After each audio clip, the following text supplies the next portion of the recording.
बच्चों अब property number 10 में आ जाओ। प्रॉपर्टी नंबर 10 क्या बोलता है? Adjoint of A symmetric matrix is also a symmetric matrix.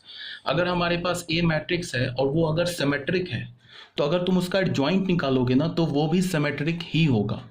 क्या समझ में आ रही है बात? इसी बात को क्या लिखा है? Adjoint of A symmetric matrix is also a symmetric matrix. किसी भी सिमेट्रिक मैट्रिक्स का एडजॉइंट जो होगा, एडजॉइंट क्या होगा किसी भी मैट्रिक्स का, फिर एक मैट्रिक्स मिलेगा तो वो भी सिमेट्रिक होगा। इसको हमें प्रूफ करना है तो ये प्रूफ इसी से हो जाएगा जो अभी हमने किया है ना, 9 प्रॉपर्टी, इसी से प्रूफ हो जाएगा।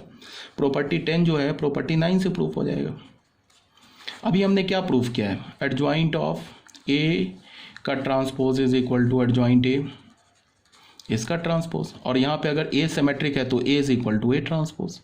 ये तो गिवन है ना, ए सिमेट्रिक है, ये तो गिवन है। तो हमने क्या किया? ए ट्रांसपोज को ए से रिप्लेस कर दिया तो क्या हो जाएगा? एडजॉइंट ए ट्रांसपोज की जगह ए लिख दिया। ये क्या हो गया? एडजॉइंट ऑफ ए का ट्रांसपोज। अब तुम इसको एक मैट्रिक्स बी देखो तो ये क्या लिखा है? B transpose is equal to B, और बी किसके इक्वल है? एडजॉइंट ए के, तो ये क्या हो जाएगा? Adjoint A. तो यहाँ से हमें क्या पता चला? Adjoint A is also symmetric, also symmetric matrix. ये बच्चे था हमारा प्रॉपर्टी नंबर 10। तो आई थिंक आपको ये क्लियर होगा। अगर कोई डाउट होगा तो आप पूछ लेना, ठीक है? पूछने के लिए तो कोई मैं मना नहीं करता हूँ, जितने भी डाउट है पूछो, ठीक है? और ये हमारा हो गया प्रॉपर्टी नंबर 10। अब आ जाओ क्वेश्चन नंबर 1 में। अब हम लोग फाइनली क्वेश्चन स्टार्ट कर रहे हैं। क्वेश्चन स्टार्ट कर रहे हैं, इसका क्या मतलब है कि सबसे पहले क्वेश्चन रीड करते हैं। क्वेश्चन नंबर 1 में क्या बोल रहा है? क्वेश्चन नंबर 1 बोल रहा है कि हमारे पास एक मैट्रिक्स दे रखा है A matrix, then find the value of. क्या बोल रहा है निकालने के लिए? कि वैल्यू निकालो determinant of A, determinant of A into determinant of adjoint A, determinant of adjoint of adjoint of adjoint A. यहाँ पे क्या बोल रहा है? Determinant of adjoint 3a। यहाँ क्या बोल रहा है? Adjoint of adjoint A. कुछ नहीं है, ये सिर्फ और सिर्फ क्या है? प्रॉपर्टी बेस्ड है। अगर तुमको सारे प्रॉपर्टीज याद है तो तुम्हें 1 सेकेंड लगेगा इन सारे क्वेश्चंस को सॉल्व करने में। सबसे पहले हमारे पास क्या दे रखा है? एक ए मैट्रिक्स दे रखा है। सॉल्यूशन देखो, सॉल्यूशन 1। हमारे पास एक ए मैट्रिक्स दे रखा है। ए मैट्रिक्स क्या है? -1 1 1 1 -1 1 1 1 -1, ठीक है? तो इसका सबसे पहले हम लोग डिटर्मिनेंट निकालते हैं। तो डिटर्मिनेंट के लिए हमने क्या किया? फर्स्ट रो के लॉन्ग एक्सपेंड कर दिया। तो -1, फर्स्ट कॉलम फर्स्ट रो को छोड़ दिया तो हमें क्या मिला? 1।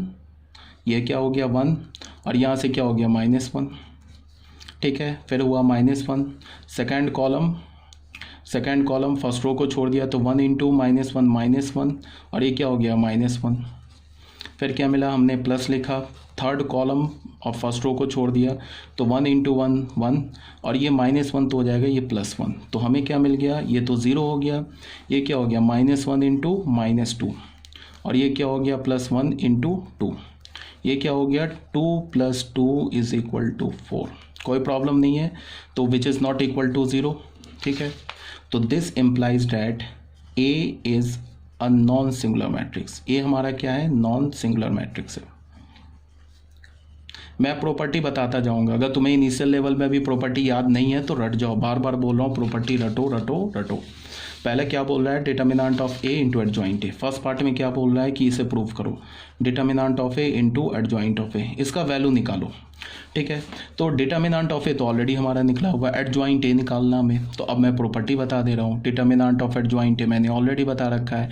क्या बता रखा है? Determinant of A to the power n -1, ये बता रखा है मैंने, ठीक है ना? अब अगर ये प्रॉपर्टी तुम्हें याद होगा तो 1 सेकंड में आंसर आ जाएगा। इसको तुम क्या लिखोगे? डिटर्मिनेंट ऑफ ए, इसकी जगह क्या लिखोगे? Determinant of A to the power n -1, तो ये क्या हो जाएगा? Determinant of A to the power n। n क्या हमारे पास? n का वैल्यू क्या है? यहाँ पे 4 है। क्यों है? सॉरी 4 नहीं है, 3 है, सॉरी। क्यों है? बिकॉज ये जो है 3/3 ऑर्डर का मैट्रिक्स है, 3/3 का है ना। n क्या होता है? ऑर्डर ऑफ मैट्रिक्स ए होता है। तो यहाँ पे क्या होगा? डिटर्मिनेंट ऑफ ए पे पावर n की जगह क्या डालोगे? 3। डिटर्मिनेंट ऑफ ए क्या मिला हमें? 4 पे क्या होगा? पावर 3। 4 4 ज़ा 16 एंड 16 4 ज़ा 64। तो ये हमारा आंसर हो गया, ठीक है? फर्स्ट आंसर क्या हो गया हमारा? 64। आई होप आपको क्लियर होगा। अब आ जाओ सेकंड में क्या बोल रहा है? सेकंड में 3 बार एडजॉइंट लिया है, determinant of adjoint of adjoint of adjoint of A, इसका डिटर्मिनेंट। अब ये बच्चों याद करो, ये भी फॉर्मूला मैंने ऑलरेडी तुम लोग को बता रखा है। क्या फॉर्मूला बताया है, इसका हमें वैल्यू चाहिए, ठीक है। क्या फॉर्मूला बताया है, adjoint of adjoint of adjoint of, ऐसे फॉर्मूला बताया ना।